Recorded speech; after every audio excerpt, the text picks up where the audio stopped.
고등학교 지구가 원 어디 한번 해볼까요? 자, 지난 시간에는 우리가 대기가 움직이는 거 얘기하면서 고기압과 저기압 이동 얘기를 했는데요. 자, 오늘은 날씨를 좀 더 다양한 날씨들에 대해서 얘기해 보도록 하겠습니다. 먼저 우리나라 같은 경우에는 편서풍의 영향을 받는 곳에 있어요. 그러다 보니까 기상현상이 서쪽에서 동쪽으로 이동하게 되고요. 날씨는 서쪽의 기상요소를 통해서 예측합니다. 특히나 등압선 간격이 좁을수록 바람이 강하게 불어요. 간단한 일기도 해석하는 그 그림을 준비했는데요.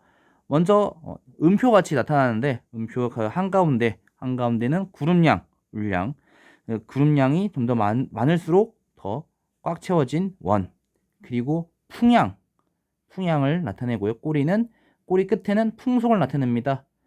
0m/s, 2m/s, 30m/s까지. 그리고 그 옆에 왼쪽에 지금 날씨가 어떤지, 비가 오는지, 소나기가 오는지, 눈이 오는지, 안개가 꼈는지, 내우, 번개가 치는지, 가랑비가 오는지, 그리고 그 위에 기온을 표시하고요. 반대쪽에 오른쪽에 기압을 표시해 놨네요.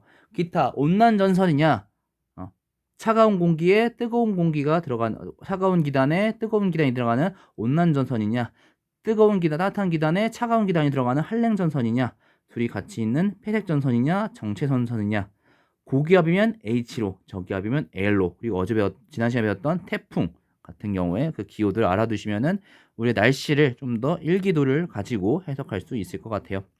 우리나라 주로 악기상을 보겠습니다. 강한 상승기에서 정란이 발달하면서 천둥과 번개를 동반한 소나기가 내리는 현상, 뇌우라고 하는데요. 집중호우, 우박, 돌풍, 낙뢰 등을 동반하고요. 인명피해를 입히고 농작물을 파손시키고 집을 파괴한 등의 재산 피해를 가져옵니다.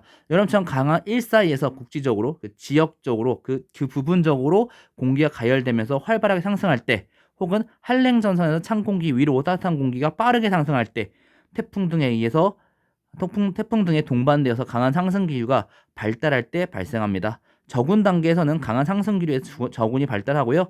얘가 성숙하면서 상승 기류와 하강 기류가 함께 나타나고 천둥, 번개, 소나기, 우박 등이 나타납니다. 소멸 단계에선 전체적으로 하강 기류가 우수해지면서 비가 약해지는 순서로 발달하게 돼요. 자, 우박입니다. 얼음의 결정주에 0도씨 이하의 차가운 물방울이 얼어붙어 땅 위로 떨어지는 얼음 덩어리를 얘기하고요. 농작물을 상하게 하거나 시설물을 파괴하는 등 피해를 갖고 옵니다. 주로 정란운에 의해서 강한 상승기를 타고 발생하고요. 한겨울에는 강한 상승기를 동반한 정란운이 잘 발생하지 않고 한여름에 우박이 떨어지는 동안 녹아서 또 잘 발생하지 않습니다. 강풍은 10분 동안 평균 풍속이 14m/s 이상인 바람으로써 나무나 여러 가지 시설물을 파손시키고 바다에선 높은 파도를 일으키면서 선박사고 그리고 해안 양식작 피해를 입힐 수 있습니다. 겨울철에 시베리아 기단의 영향으로 그리고 여름철 태풍의 영향을 받을 때 발생하게 돼요.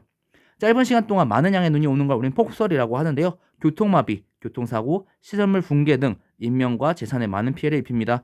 겨울철에 발달한 저기압이 통과할 때 혹은 시베리아 기단의 찬 공기가 남하하면서 내려오면서 해수면으로부터 열과 수증기를 공급받아 상승기로 발달할 때 잘 발생합니다.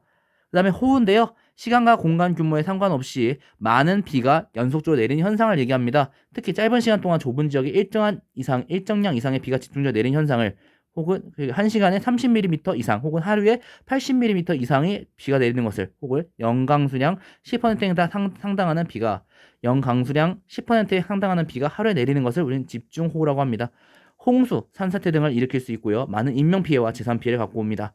주로 장마전선이나 태풍, 발달한 저기압에서 대기가 불안정할 때 발생하고요. 청둥과 번개를 동반하기도 해요. 한파입니다. 찬 기란이 위도가 낮은 곳으로 유입되어서 급격한 기온 하강을 일으키는 현상이고요. 저체온증, 동상, 수도 계량기나 보일러 배관의 파손 등의 피해를 입힙니다. 시베리아 고기압이 중국 남부까지 확장될 때 발생합니다. 강한 바람에 의해 상공을 올라간 모래먼지가 편서풍을 타고 우리나라까지 오기도 하는데요. 황사라고 하고요. 이 모래먼지가 멀리까지 날아가 서서히 내려올 때 우리나라가 피해를 입죠. 주로 중국 북부나 몽골 사막, 건조한 황사지대에 있는 먼지들이 주요 발원지가 되겠고요. 강한 바람과 함께 상승 기류가 있어야 하고 토양은 식물 군락이 없이 건조하고 입자가 미세해야 발생됩니다. 주로 봄철에 발생하고요. 편서풍을 타고 우리나라에 영향을 미칩니다. 오늘은 여기까지 하겠습니다. 날씨에 대한 얘기하면서 굉장히 지난 시간부터 여러분들 이제 기상예보 같은 거 보면은 많이 나오는 단어들이 많이 나오는데요. 다시 한번 여러분들도 공부하시면서 좀 관심이 있으신 분들은 한번 관련해서 찾아보시는 것도 공부하는 방법이 될 것 같아요. 기권은 오늘까지 하고요. 다음 시간엔 수권 얘기하고 그 다음 시간에 수권과 기권의 상호작용들 얘기하도록 하겠습니다. 오늘 너무나도 고생하셨습니다. 지난 시간에 의해서 굉장히 옛날에 배웠던 내용들도 왕왕 나오면서 진짜 우리가 예상치 못한 곳에서 내용들만 나오는 것 같아요. 다시 한번 차근차근 공부해 주시고요.